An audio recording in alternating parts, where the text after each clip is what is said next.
तो प्यारे बच्चों, तो कैसे हो आप लोग। टेंशन फ्री मैथमेटिक्स में आप लोगों का बहुत ही ज्यादा स्वागत है। तो बच्चों, आज मैं आप लोगों को बताने वाला हूँ पाइथागोरस थ्योरम के बारे में, पाइथागोरस प्रमेय के बारे में कि आपका पाइथागोरस प्रमेय क्या है और आपको कैसे इस पाइथागोरस प्रमेय की मदद से अपने किसी भी राइट एंगल ट्रायंगल में यानी कि समकोण त्रिभुज में कैसे आपको इसे यूज करनी है, सारा चीज के बारे में बताऊंगा। तो सिंपल से हम लोग पाइथागोरस प्रमेय, जिसे कि इंग्लिश में हम लोग बोलते हैं पाइथागोरस थ्योरम, तो सिंपल से पाइथागोरस को तो हम लोग पाइथागोरस ही बोलेंगे और हम लोग प्रमेय का इंग्लिश थ्योरम बोलते हैं, तो आप लोग इसे पाइथागोरस थ्योरम भी लिख सकते हो। तो सबसे पहले बात करते हैं बच्चों की पाइथागोरस प्रमेय आखिर में किसके लिए है। तो सिंपल से हम लोग जब भी पाइथागोरस प्रमेय का यूज करते हैं तो आप लोग समझ लो, कोई भी एक ट्रायंगल होता है, जिसे कि कोई भी एक ट्रायंगल होता है जिसमें कि कोई 90 डिग्री का होता है। पहले मैं ट्रायंगल बना लेता हूं। यहाँ पे देख सकते हो मेरा एक ट्रायंगल है। यदि मेरा कोई भी ट्रायंगल होता है उसमें कोई भी कोण 90 डिग्री का होता है तो उसे हम लोग समकोण त्रिभुज बोलते हैं, यानी कि इंग्लिश में कहे तो हम लोग उसे राइट एंगल ट्रायंगल बोलते हैं। तो जैसा कि आप लोग यहाँ पे मैंने इसका नाम दे देता हूँ ABC। तो सिंपल से पाइथागोरस प्रमेय भी आपका समकोण त्रिभुज के लिए ही है कि समकोण त्रिभुज में क्या होता है। आपका देख सकते हो समकोण त्रिभुज, जैसे कि मान लो मेरा यहाँ पे ABC एक समकोण त्रिभुज है बच्चों, और यहाँ पे देख सकते हो हम लोग AB को बोलते हैं, यहाँ पे इसे देख सकते हो, इसे हम लोग कर्ण बोलते हैं और इसे हम लोग लंब बोलते हैं और इसे हम लोग आधार बोलते हैं। यानी कि हम इसे इंग्लिश में कहें तो इंग्लिश में इसे हम लोग जो यहाँ पे इसे P बोलते हैं यानी कि परपेंडिकुलर, और इसे जो हम लोग बेस बोलते हैं, बीस यानी कि बेस मतलब आधार, और इसे जो हम लोग हाइपोटोनियस बोलते हैं यानी कि कर्ण।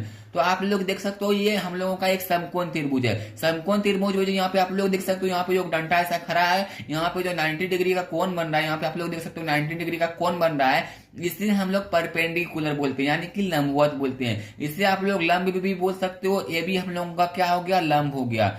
इसे ए बी को आप लोग लंब भी बोल सकते हो या फिर लंबवत भी बोल सकते हो। तो सिंपल से यहाँ पे मैंने ए बी लिख लिया और यहाँ पे हम लोगों का लंब हो गया। और जैसा कि आप लोग यहाँ पे देख सकते हो AC हम लोगों का जो है यहाँ पे कर्ण है, AC हम लोगों का कर्ण हो गया। और यहाँ पे आप लोग देख सकते हो BC हम लोगों का आधार हो गया।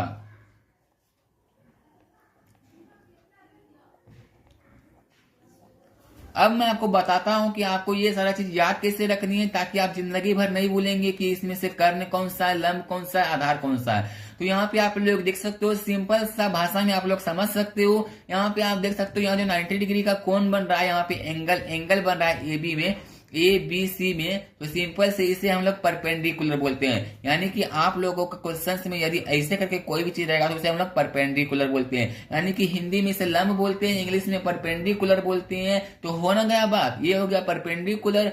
और जैसे कि आप लोग जानते होगे बेस का मतलब होता है, जैसे कि आप कहीं पे बैठे होगे तो उसे हम लोग बेस बोलते हैं, यानी कि बेस जिसपे आप बैठे हुए हो या फिर जिसपे आप खड़े हो। तो यहाँ पे आप लोग देख सकते हो, यहाँ पे हम लोगों का परपेंडिकुलर किस पे खड़ा है, बेस पे खड़ा है, आधार पे खड़ा है, जिसे हम लोग हिंदी में आधार बोलते हैं। तो हम लोगों का आधार क्या, यहाँ पे देख सकते हो आधार हम लोगों का BC जो है, BC हम लोगों का आधार है, इसलिए हम लोग इसे आधार को इंग्लिश में बेस बोलते हैं, इसलिए हम इसे B लिखे हैं। आप भी इसी तरीके से अपने क्वेश्चन में, अपने आंसर्स में भी लिख सकते हो। इसके बाद यहाँ पे इसे हिंदी में आधार लिख लिए। अब आप देख सकते हो यहाँ पे लंब का सामने वाला, यहाँ पे देख सकते हो लंब के यहाँ जो 90 डिग्री बन रहा है, 90 डिग्री का सामने वाला जो भुजा होता है उससे हम लोग कर्ण बोलते हैं। क्या आपने सुना, 90 डिग्री का सामने वाला जो भुजा होता है उससे हम लोग कर्ण बोलते हैं। तो 90 डिग्री हम लोग का क्या है, एंगल B है। यहाँ पे आप लोग देख सकते हो एंगल B हम लोगों का 90 डिग्री है, तो उसके सामने वाला भुजा हम लोगों का कौन सा है, AC। तो AC हम लोगों का हो गया यहाँ पे हाइपोटोनियस यानी कि कर्ण।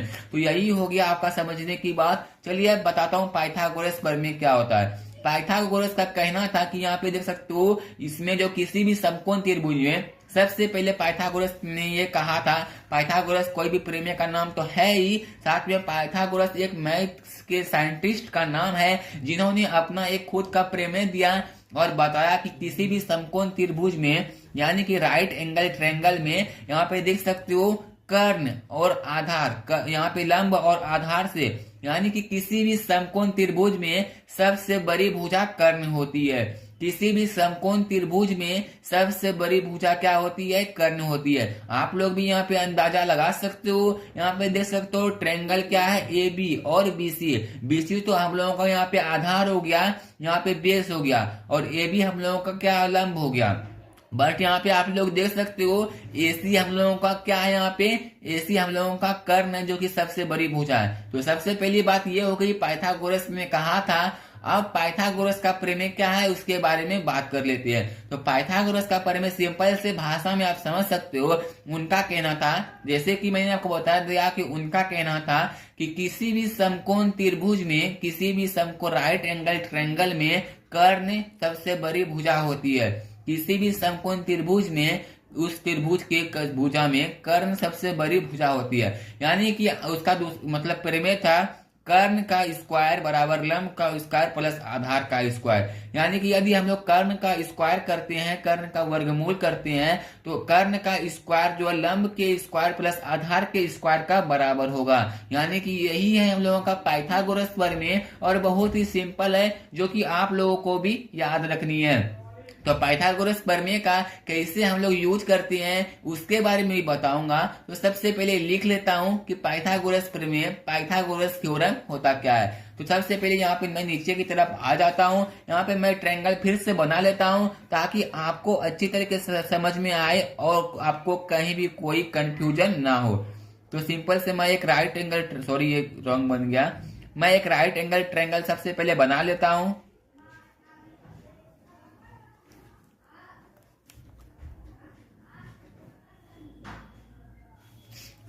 हाँ, यहाँ पे आप लोग देख सकते हो ये मेरा एक राइट एंगल ट्रायंगल है, और यहाँ पे आप देख सकते हो मैंने इसका नाम भी दे देता हूँ ए बी सी।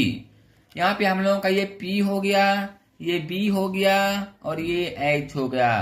तो मैंने आपको क्या बोला, पाइथागोरस ने कहा था कि यहाँ पे देख सकते हो किसी भी समकोण त्रिभुज में कर्ण जो होता है उस त्रिभुज की सबसे बड़ी भुजा होती है। यानी कि उसका कहना था यदि हम लोग यहाँ पे देख सकते हो एच यानी हाइपोटोनियस, यदि हम लोग कर्ण का स्क्वायर करते हैं यानी कि एच स्क्वायर करते हैं, तो इसका स्क्वायर जो है यहाँ पे लंब और यहाँ पे आधार यानी कि परपेंडिकुलर और प्लस में बेस, इसके स्क्वायर के बराबर होगा। यानी कि दोनों के जोड़ के बराबर होगा। यानी कि हम लोग पाइथागोरस प्रमेय को इस तरीके से समझ सकते हैं, लंब का स्क्वायर यानी कि देख सकते हो यहाँ पे लंब का स्क्वायर परपेंडिकुलर का स्क्वायर प्लस बेस का स्क्वायर बराबर हाइपोटोनियस का स्क्वायर। बहुत ही सिंपल है। पहले आप इस तरीके से समझ सकते हो कि पाइथागोरस ने क्या कहा था कि किसी भी समकोण त्रिभुज में कर्ण सबसे बड़ी भुजा होती है। तो सिंपल सी बात है, कर्ण सबसे बड़ी भुजा होती है तो उसमें आपका लंब और यहाँ पे आधार जो होता है वो दोनों तो इससे छोटी ही होगी। तो सिंपल से लंब और आधार यदि जुटेगा दोनों का स्क्वायर तो वो कर्ण के स्क्वायर के बराबर होगा, यानी कि हाइपोटोनियस के बराबर होगा। तो इसी तरीके से किसी भी यदि समकोण त्रिभुज में आपका दो भुजा दिया हुआ रहेगा, यानी कि यदि आपका यहाँ पे देख सकते हो परपेंडिकुलर दिया हुआ रहेगा या बेस दिया हुआ रहेगा, यदि आपको उसमें से हाइपोटोनियस निकालने के लिए कहा जाएगा तो इजीली तरीके से आप निकाल सकते हो। या फिर आपका कुछ भी दिया हुआ रहेगा, चलिए मैं आपको इसे हिंदी में लिख लेता हूँ। हो सकता है कि आप लोगों को थोड़ी प्रॉब्लम होती हो। यहाँ पे कर्ण हो चुका है, ये आधार, और ये आपका लंब। हाँ, हुआ ना बात। तो यहाँ पे आप लोग देख सकते हो, यहाँ पे मैंने बोला कि यदि आपका किसी राइट एंगल ट्रायंगल में यानी कि किसी भी समकोण त्रिभुज में यानी कोई सा भी दो भुजा दिया हो रहेगा, यदि लंब दिया हो रहेगा या फिर आधार दिया हो रहेगा, आपको बोला जाएगा कि कर्ण को निकालना है तो आप इजीली तरीके से निकाल सकते हो। यानी कि यदि आपका कर्ण दिया हो रहेगा या फिर आधार दिया हो रहेगा, लंब निकालने के लिए कहा जाएगा तो भी आप वो आराम से निकाल सकते हो। किसका यूज करके यहाँ पे निकाल सकते हो आप? पाइथागोरस थ्योरम का। यानी कि पाइथागोरस प्रमेय का यूज करके आप किसी भी समकोण त्रिभुज में कोई यदि दो भुजा दिया हुआ रहता है तो आप उसकी तीसरी भुजा आराम से निकाल सकते हो। तो चलो मैं बता दूं आपको, ये मैंने बता दिया कि आपका पाइथागोरस प्रमेय क्या होता है। ये मैंने आपको इंग्लिश में लिख के दे दी, H square equal to P square plus B square. तो चलो मैं इसे आप हिंदी में लिख करके दे देता हूँ। सिंपल से यदि आप हिंदी में इसे लिखना चाहते हो तो यहाँ पे लिख लो, कर्ण का स्क्वायर बराबर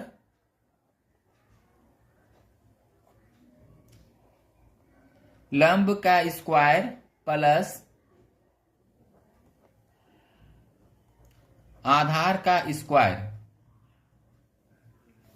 ये हो गया आपका पाइथागोरस थ्योरम। आपको भी इसी तरीके से लिख लेनी है। यदि आप क्लास 9th में पढ़ रहे हो तो भी आपको याद रख लेनी है। यदि आप क्लास 10th में पढ़ रहे हो तो भी आपको याद रख लेनी है। आपको ये जिंदगी भर काम देगी और जो आपको दूसरे को पढ़ाने में भी काम देगी। तो कर्ण का स्क्वायर बराबर लंब का स्क्वायर प्लस आधार का स्क्वायर। तो चलो मैं आपको एक क्वेश्चन देता हूं और आपको इसी तरीके से मैं एक क्वेश्चन करके दिखाता हूं।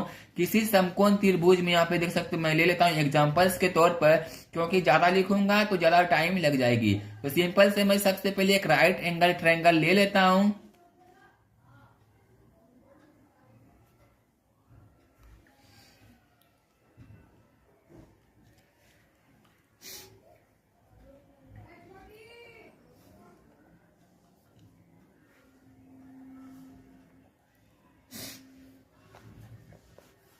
तो यहाँ पे आप लोग देख सकते हो मैंने एक समकोण त्रिभुज ले लिया है। इसमें देख सकते हो आप लोग ए बी इक्वल्स टू कितना दिया गया है, 2 सेंटीमीटर दिया गया है। यानी कि आप 2 भी लिख सकते हो, कोई भी दिक्कत नहीं है। ए बी इक्वल्स टू 2 दिया गया है और यहाँ पे बी सी इक्वल्स टू 4 दिया गया है। BC इक्वल्स टू आपको 4 दिया गया है और आपको क्वेश्चन में कहा जाएगा आप जो AC को फाइंड कीजिए, यानी कि आप AC का मान निकालिए। तो आप कैसे निकालेंगे? तो सिंपल से आपको क्वेश्चन कैसे करनी है, यहाँ पे सबसे पहले आपको लिखनी है नीचे में सॉल्यूशंस, यानी कि आप लोग हल भी इसे लिख सकते हैं। यहाँ पे आपको लिख लेनी है, इंग्लिश में यदि लिखना चाहते हो तो सिंपल से लिख लेनी है गिवन, GIVEN गिवन।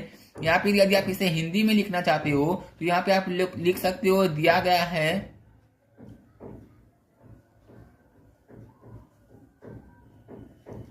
यहाँ पे आप लोग लिख सकते हो दिया गया है। इसके बाद जो यहाँ पे सिंपल से आपको वही लिख लेनी है जो जो आपको दिया गया है, यानी कि कितना कितना ट्रायंगल कौन कौन सा दिया गया है। तो जैसा कि आप लोग यहाँ पे देख सकते हो, यहाँ पे क्या लिखा हुआ है, AB इक्वल्स टू 2 दिया गया है। तो यहाँ पे आपको वही सब चीज लिख लेनी है, AB equals to 2, BC equals to 4 और यहाँ पे फाइंड किसको करनी है, AC को हम लोगों को फाइंड करनी है। तो आप लोग जैसा कि यहाँ पे देख सकते हो, मैं आपको ट्रायंगल में दिखा रहा हूं। यहाँ पे मेरा क्या दिया गया है, यहाँ पे देख सकते हो P दिया गया है 2, यानी कि हम लोगों का लंब दिया गया है 2 सेंटीमीटर और यहाँ पे आधार दिया गया है 4 सेंटीमीटर। तो हम लोगों को क्या निकालनी है, कर्ण निकालनी है। कर्ण निकालनी है, यहाँ पे आप लोग इसे P भी लिख सकते हो, इक्वल्स टू यहाँ पे लिख सकते हो P और इक्वल्स टू B। तो यहाँ पे मैं सिंपल से आपको इसी तरीके से लिख लेनी है, equals to P and equals to B। अब आपको फाइंड क्या करनी है, AC। तो आपको यहाँ पे लिखनी है समकोण त्रिभुज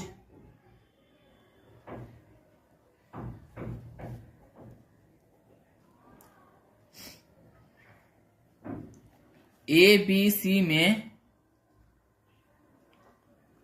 यहां पे आपको इसी तरीके से लिख लेनी है समकोण त्रिभुज ABC में P equals to 2 and B equals to 4। ये आपका सेंटीमीटर में रहेगा या फिर मीटर में रहेगा, कुछ भी हो सकता है। तो आपको भी यही लिख लेनी है, जो सेंटीमीटर रहे उसे सिंपल सेंटीमीटर कर देनी है और जो मीटर रहे उसे सिंपल से मीटर कर लेनी है। इसके बाद जो आपको फाइंड क्या करनी है, यहाँ पे एच करनी है। तो आप लिख लोगे, यहाँ पे लिखोगे आप पाइथागोरस प्रमेय से। सिंपल से आपको कुछ भी नहीं करनी है, ये आप एग्जाम में भी इस तरीके से लिखनी है और एग्जाम में मैंने इसी तरीके से बनाई थी और आप लोगों को भी सिखा रहा हूं।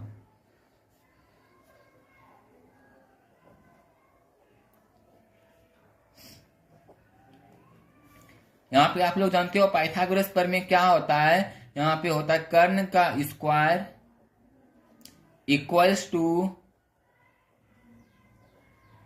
लंब का स्क्वायर प्लस आधार का स्क्वायर।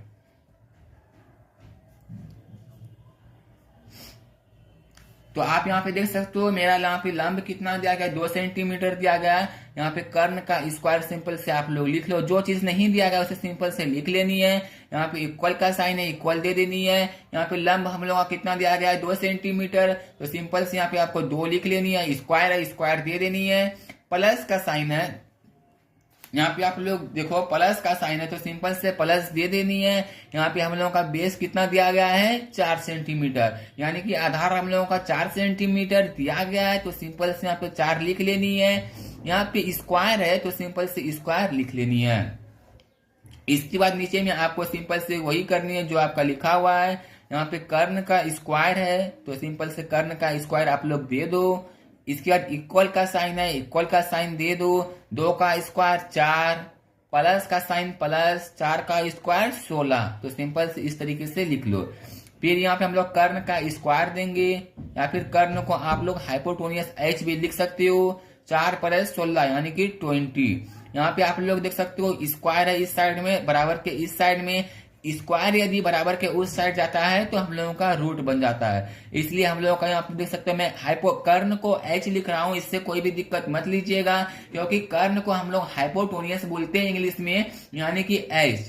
तो सिंपल से मैंने h लिख किया इक्वल्स टू 20 है यहाँ पे। तो यहाँ पे देख सकते हो यहाँ पे स्क्वायर जो है इस साइड में, इक्वल के इस साइड में स्क्वायर में है, यानी कि यहाँ पे माथे पे 2 है तो उधर जाएगा बराबर के उस साइड जाएगा तो यहाँ पे रूट बन जाएगा।